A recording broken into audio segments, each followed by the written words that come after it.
قل بفضل الله وبرحمته فبذلك فليفرحوا هو خير مما يجمعون۔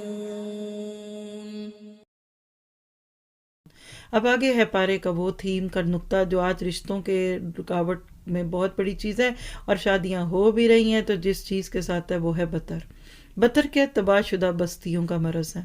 آئیے دیکھیے آیت 58، وَكَمْ أَهْلَكْنَا مِنْ قَرْيَةٍ بَطِرَتْ مَعِيشَتَهَا، اور ہم نے بہت سی وہ بستیاں تباہ کر دی جو اپنی عیش و عشرت میں اترانے لگی تھیں، یہ ہیں ان کی رہائش کی جگہیں جو ان کے بعد بہت ہی کم آباد کی گئیں، اور ہم ہی ہیں آخر سب کچھ کے وارث۔ یعنی بڑے بڑے گھر اور کوٹھیاں اور بنگلے موجود ہیں، اور یہ چلے گئے۔ 4-5 فٹ کی قبر میں ان کو جگہ ملی اور ان کے بڑے بڑے گھر اوپر رہ گئے۔ تو بطر کیا ہے؟ دکھاوے کا کلچر، فلانٹ کرو، شو آف، تھیم میرجز، بڑائی، جہیز میں کیا آیا برا اس کا پھیلاوا کرو، بری دکھاؤ، دکھاوا دکھاوا، دلہن کا جوڑا کہاں سے بنا، میک اپ کس کا، تیاری کس کی۔ آج امتوں کو گھن کی طرح کھاتا ہوا یہ کلچر، گورے بھی اس کا شکار نہیں جتنے آج ہم نبی کے امتی اس کا شکار ہو گئے، اللہ ماشاء اللہ۔ پھر بدتر معیار زندگی کو بڑھانا، خوب سے خوب تر کی تلاش، گلی سے نکل کر اسٹریٹ، اور ادھر سے پھر روڈ، اور پھر سی ویو، اور چھوٹے سے اپارٹمنٹ سے نکل کر ایک بڑے ویلا میں جانے کے خوابوں نے آج ہمیں مقصد حیات سے دور کر دیا۔ اور یہی معیار جب رشتوں میں بن گئے تو پھر وہ بڑی کوٹھیاں تو مل گئی، لیکن یہ پتہ چلا کہ اندر رہنے والے نہیں اچھے نکلے۔ پھر اس طرح نفسیاتی اور اخلاقی بیماریوں کا ہم شکار ہو جاتے ہیں بطر کی وجہ سے۔ اس کا جوڑا، اس کے کپڑے، ساری تیاری کر کے آپ گئے شادی میں بڑے خوش خوش، وہاں جا کر دیکھا آپ سے بھی اچھا جوڑا کوئی پہنا ہوا ہے، آپ کی تو کسی نے تعریف نہیں کی، ڈپریس دل کے ساتھ عورتیں نکل کر آتی ہیں۔ ایک فیشن میگزین کو دیکھنے کے بعد ایک ریسرچ کے مطابق 3 منٹ تک ایک عورت ڈپریشن میں رہتی ہے، وہ اپنے آپ کو اس ماڈل سے جوڑ رہی ہوتی ہے۔ پھر اس طرح دیکھیں دنیاوی زندگی میں ہی ہم مطمئن ہو جاتے ہیں، جب یہ سب ملتا ہے ہم کہتے ہیں خوش ہیں، کچھ دن کے بعد ہم سے اچھی چیز آتی ہے تو ہم پھر آگے چلتے ہیں، اور پھر مقصد حیات صرف پیسہ کمانا اور خرچ کرنا ہوتا ہے۔ مرد کمانے میں نمازیں چھوڑتے ہیں، عورتیں اجاڑنے میں چھوڑتی ہیں۔ یہ شاپنگ مال اور بازار اور آبی سینٹر یہ کیوں اتنے آباد ہیں؟ یہ بطر اور دکھاوے ہیں کہ معیار زندگی کے 3 درجے۔ اب آپ رشتوں میں یہ 3 چیزیں دیکھ رہے ہیں تو کہاں پہنچے ہیں؟ آرائش اسلام میں جائز ہے، زیبائش جائز ہے شریعت کی حدوں میں رہتے ہوئے، نمائش کی اسلام میں بالکل قطعاً اجازت نہیں ہے۔ جب نمائشی شادیاں ہوں گی، نمائشی کپڑے ہوں گے تو کیا ہوگا؟ بطر آئے گا۔ جب بطر اتنا بڑا پلیک ہے کہ اس سے قومیں تباہ ہو گئی، دیکھیے جو آیت پڑھ رہے ہیں کہ بطر کی وجہ سے اللہ نے بڑی بڑی قوموں کو تباہ و برباد کر دیا، تو وجوہات کیا ہیں؟ نمبر 1، بلند معیار زندگی کی چاہ، ایک دوسرے سے آگے بڑھنے کی چاہ، تجارتی نمائش اور اشتہارات اس کی بہت بڑی وجہ ہیں۔ بڑے بڑے رال ٹپکاتے ہوئے اشتہار آتے ہیں، ہم وہ چیزیں لینے نکل پڑتے ہیں۔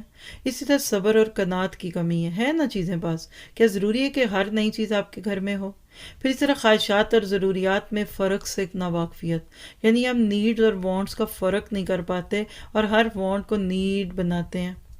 بطر اتنا بڑا گناہ کیوں ہے کہ اس پہ قومیں تباہ ہوتی ہیں؟ اس پہ پہلے تو کہوں کہ دین و دنیا نام کی جو بک ہے، جو DQ10 کا ہی کہہ لیجیے ایک لیٹسٹ ورژن ہے، اس میں ایک پورا پارہ، یہی پارہ بطر کا ہے۔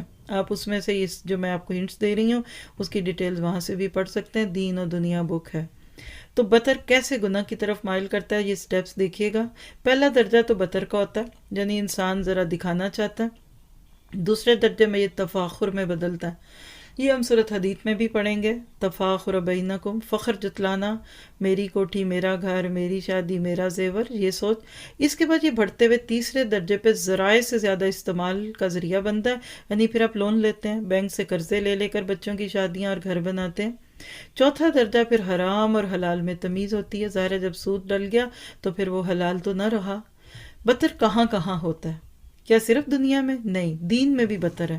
مثلا دنیاوی چیزوں میں بطر اکثر دکھے گا، شادی بیاہ کی رسومات میں، دعوتوں اور کھانوں میں، یہ لیبوریٹڈ شادیاں کیا ہیں، اور یہ آل یو کین ایٹ کیا ہے، اور بفے ڈنرز کیا ہیں۔ 20 قسم کے کھانے آپ کھا سکتے ہیں؟ کتنی بے عزتی کرتے ہیں آپ اپنے مہمان کی جب اس کے سامنے 20 ڈشز رکھتے ہیں، کیا 6 دن کا بھوکا آ رہا ہے آپ کے پاس؟ لیکن بس بطر، دکھانا زیادہ کھانا کم۔ پھر اس طرح کپڑے اور شاپنگ، تحفے تحائف، گھروں کی زبائش، ان سب میں آج بطر دکھتا ہے. کسی کو کچھ کہنے کی ضرورت نہیں ہے، سب کو پتہ کیا ہو رہا ہے. اس کے برعکس دین میں بھی بطر آتا ہے. مثلا دکھاوے کے لیے اللہ کی راہ میں خرچ کرنا، دکھا کے تصویریں کھینچ کے اپنے پروفائلز پہ لگانا، پھر سر دکھاوے کی نمازیں، بڑی جماعتوں پر فخر اور غرور کرنا، ہمارے اتنے لائکس تمہارے کتنے، اور عبادات میں دکھاوا. تو بطر حتیٰ کہ دیکھ لیجئے کہ پھر گاڈ کانشس سے پیپل کانشس اور سیلف کانشس بنا دیتا ہے. اللہ تعالیٰ آپ کو مجھے اپنی نسلوں کو اس سے بچانے والا بنائے. اور یقین کیجئے کہ آج ہمارے بچوں کی زندگیوں میں یہ بطر ہے جس کی وجہ سے وہ خوش نہیں رہ پا رہے، اتنا کچھ لینے دینے کے باوجود. سر سے پاؤں تک ایک بیٹی سونے میں تلی ہوتی ہے اور وہ کہتی ہے میں خوش نہیں ہوں. یہ ولیمے کے دن کی بات ہے بچی کی، تو پھر آپ ان کو خوش کہاں کر سکتے